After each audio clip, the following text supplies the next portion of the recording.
তিন বন্ধুর গল্প 13 নম্বর পাঠ নিয়ে চলে আসলাম আমার প্রিয় বন্ধুরা। শিউলি বলল, চলো এখন আমরা সবাই খেলা করি। যেহেতু আমার প্রিয় বন্ধুরা সবাই তোমরা আমাকে খুঁজতে খুঁজতে চলে এসেছো আমাদের নদীর পাড়ে। তখন হাঁস বলল, শিউলি, আমার একটা আবদার আছে তোমার কাছে। শিউলি বলল, বলো বন্ধু, কি আবদার তোমার?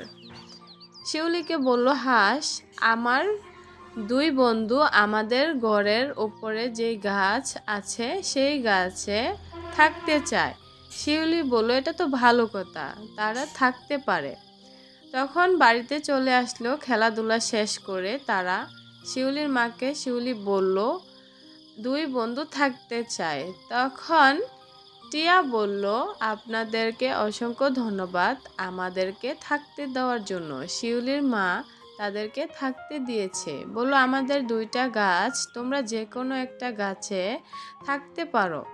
তখন টিয়া আরও বলল, অসংখ্য ধন্যবাদ আপনাদেরকে, আমরা অবশ্যই আপনাদের গাছে থাকব। আমরা খুবই আনন্দিত যে আপনাদের মতো ভালো মানুষ পেয়ে। তখন হাঁসও বলল, হ্যাঁ অবশ্যই, আমরা সবাই একসাথে থাকব, হ্যাপি এবং খুশি থাকব, সবাই খেলাধুলা করব একসাথে।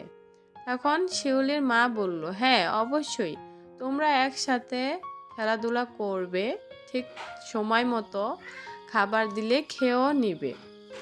আমার মেয়ে খুবই ভালো মনের মানুষ, আমার মেয়ে কখনো তোমাদেরকে বিরক্ত করবে না, যেহেতু আমার মেয়ে তোমাদেরকে আমাদের কাছে নিয়ে এসেছে।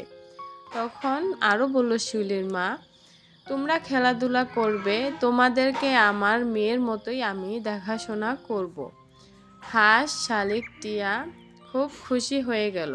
হাঁসকে আরও বলল শিউলির মা, হাঁস আমাদের অনেক ভাগ্যবান একজন প্রাণী, সে আমাদের আদর পেয়ে থাকে।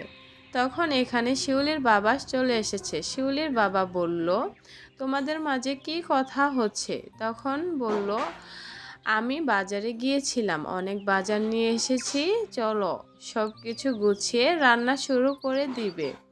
তখন আরও বলল, আমি তো আবারও আমার কাজে চলে যাব, তোমরা বাসায় থেকো, রান্না করে রেখো, আমরা এসে সবাই একসাথে খাওয়া দাওয়া করবো, আমার ফিরতে রাত হবে, তোমরা খেয়ে নিও দুপুরের খাবার, আমি রাত্রে এসে সবাই একসাথে তখন খাবো, রাত্রে যখন আসবো।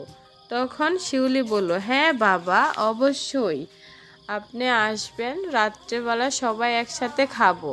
আরেকটি কথা ছিল বাবা আপনাকে বলার, আমার পাখি বন্ধুরা আমাদের গাছে থাকবে। তখন তার বাবা শুনে খুশি হলো, এটা তো ভালো কথা, অবশ্যই থাকুক তারা আমাদের গাছে। আরও বলল, বাবা আমার জন্য কিছু মজা নিয়ে আসবেন, আমার বন্ধুদের জন্যও নিয়ে আসবেন কিছু। বলল, হাঁস আমাদের খুবই ভালো একজন প্রাণী, হাঁস অনেকগুলো ডিম দিয়েছে আমাদের, তো হাঁসের জন্য তো খাবার সবসময় রেডি করে রাখি। কথা শেষ হলে শিউলির বাবা কাজের উদ্দেশ্যে রওনা দিলেন। তো প্রিয় বন্ধুরা, এখানেই 13 নম্বর পাঠ শেষ হলো। 14 নম্বর পাঠ যদি দেখতে চাও অবশ্যই কমেন্টের মাধ্যমে জানিয়ে দিও। প্রিয় বন্ধুরা, যদি গল্পটা ভালো লেগে থাকে অবশ্যই লাইক কমেন্ট করো, আমার চ্যানেলকে সাবস্ক্রাইব করতে ভুলবে না আমার প্রিয় বন্ধুরা। ধন্যবাদ সবাইকে।